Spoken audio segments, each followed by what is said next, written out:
The United Nations may halt its activities in Afghanistan if its female staff is not allowed to work in the country by the Taliban.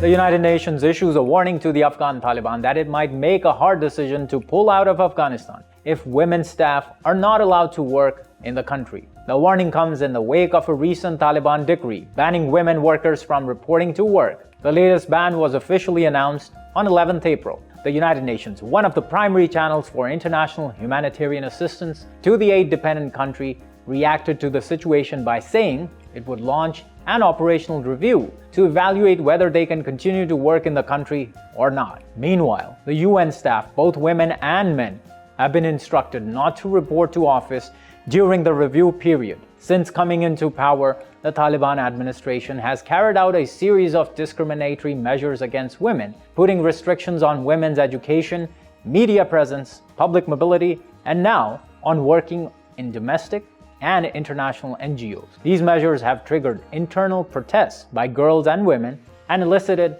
a global outcry. These developments have dampened the prospect of international recognition for the Taliban administration, besides threatening much-needed humanitarian assistance for the country, where millions of people face food scarcity and health services are financed by international assistance. Moreover, these measures also signal the growing influence of hardcore and conservative Kandahar-based leadership within the Taliban administration, defying initial expectation after Taliban's control over Kabul in August 2021 that the organization has evolved and would not repeat the past mistakes of 1990s, which turned them into a pariah state.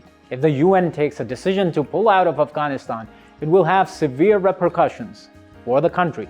Among the foreign aid of around $3.7 billion in 2022, $3.2 billion were processed through the UN.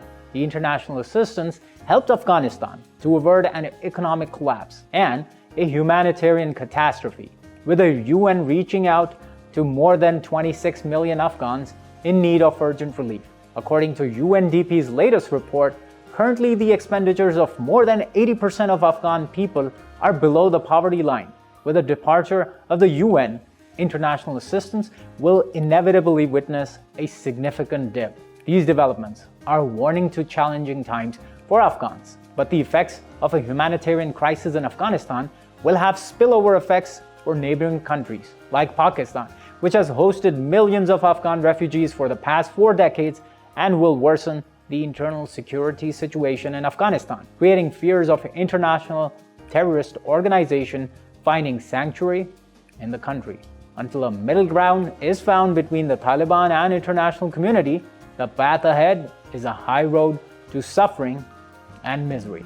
I'm Usama Nizamani, and this was your Daily Dispatch.